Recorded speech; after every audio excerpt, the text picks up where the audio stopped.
Beritakanlah firman, siap sedialah baik atau tidak baik waktunya.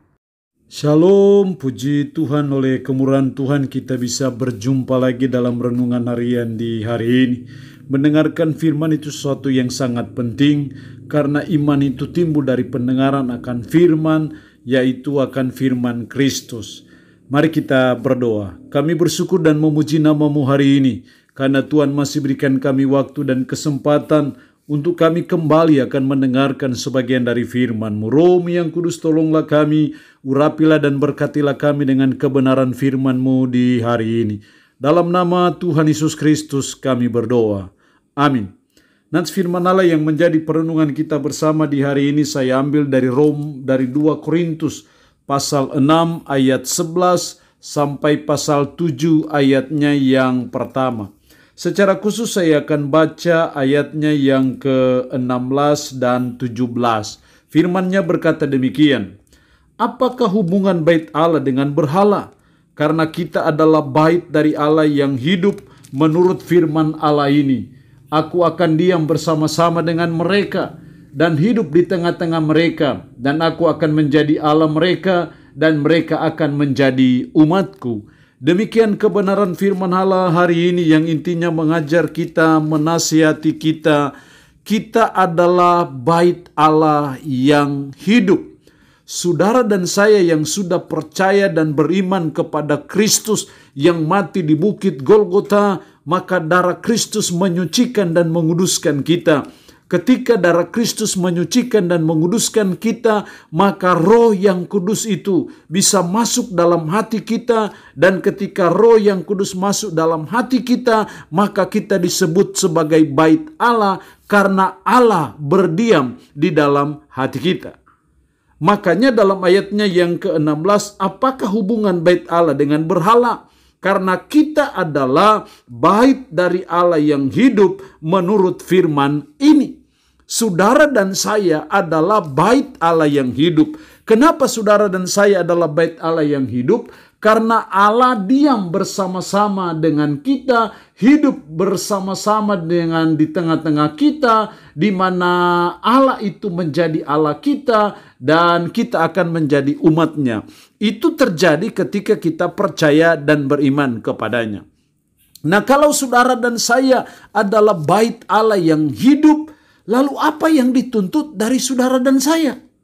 Karena Allah yang suci, yang kudus itu sudah bertakhta di dalam hati kita melalui Roh Kudus. Lalu apa yang Tuhan tuntut dari saudara dan saya? Ada 3 hal yang Dia tuntut dari saudara dan saya. Yang pertama dalam ayat 14.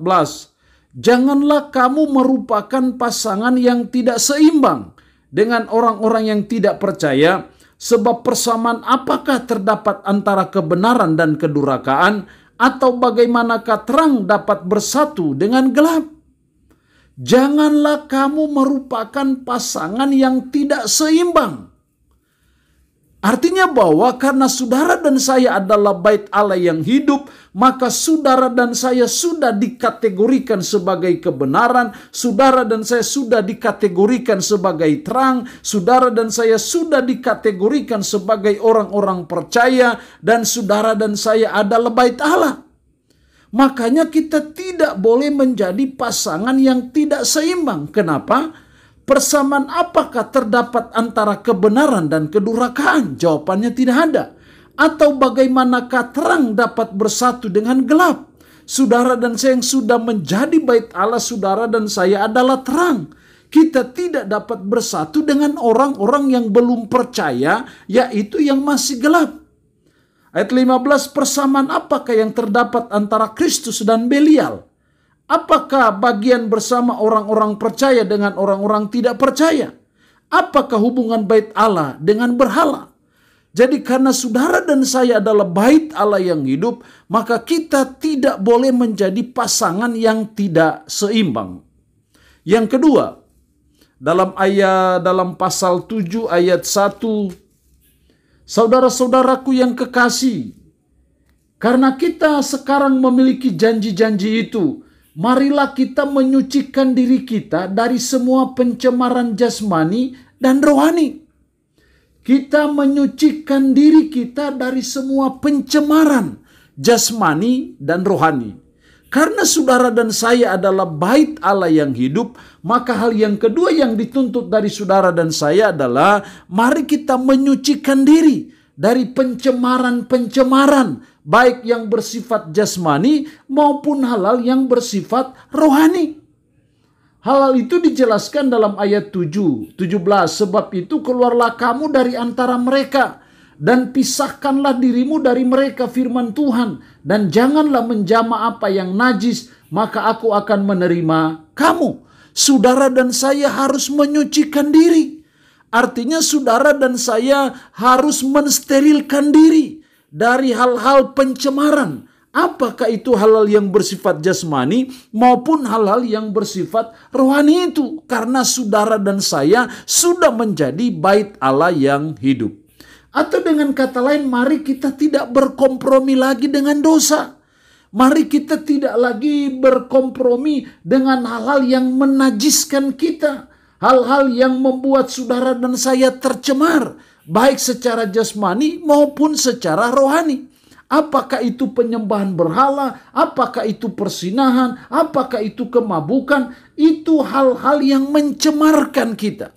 Nah, karena itu kita harus menyucikan diri kita dari semua pencemaran jasmani dan rohani, karena saudara dan saya adalah bait Allah yang hidup. Yang ketiga, yang dituntut dari kita karena kita adalah bait Allah yang hidup, masih dalam pasal 7 ayat 1 bagian terakhir, dan dengan demikian menyempurnakan kekudusan kita dalam takut akan Allah. Hal yang ketiga adalah kita dituntut supaya kita takut akan Tuhan. Karena ketika saudara dan saya takut akan Tuhan, maka disitulah kita akan belajar menjalani kehidupan yang kudus, kehidupan yang benar, kehidupan yang berkenan kepada Tuhan. Karena dasarnya kita takut Tuhan. Jadi saudara dan saya sudah menjadi bait Allah yang hidup, di mana roh Allah pribadi ilahi yang maha suci, maha kudus itu sudah berdiam dalam hati saudara dan saya. Maka kita terus belajar dan berusaha supaya saudara dan saya takut akan Tuhan. Takut akan Tuhan artinya takut berbuat hal-hal yang jahat. Takut berbuat hal-hal yang melanggar hukum Tuhan. Takut berbuat hal-hal yang dilarang oleh Tuhan. Takut berbuat dosa. Tapi sebaliknya kita ingin selalu berbuat hal yang baik, berbuat hal yang benar, berbuat hal-hal yang berkenan kepada Tuhan. Itu yang dimaksud kita takut akan Tuhan, karena saudara dan saya sudah bait Allah yang hidup. Jadi kita mulai belajar sebagai umat, sebagai orang percaya, sebagai orang beriman.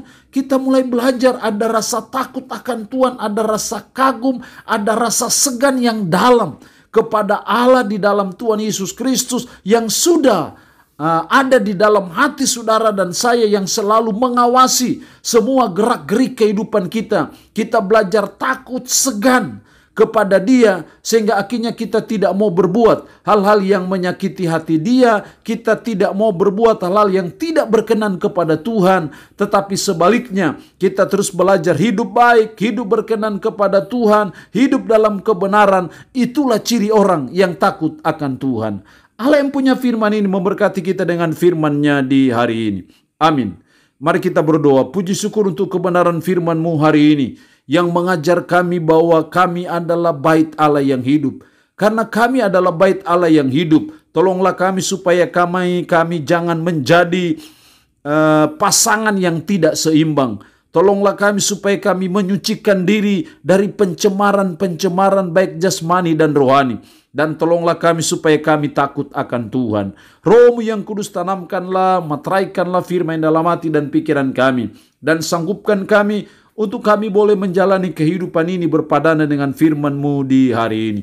Hamba mohon berkat Allah Abraham, Ishak dan Yakub dicurahkan bagi umat-Mu yang boleh mendengarkan renungan harian di hari ini. Yang sedang dalam keadaan sakit, hamba berdoa dalam nama Tuhan Yesus Kristus. Tuhan lawat, Tuhan jamah, Tuhan sembuhkan dari sakit penyakit di dalam nama Tuhan Yesus Kristus. Terpuji-pujilah nama-Mu Tuhan. Dalam nama Tuhan Yesus Kristus kami berdoa. Amin. Shalom. Tuhan Yesus memberkati kita semua.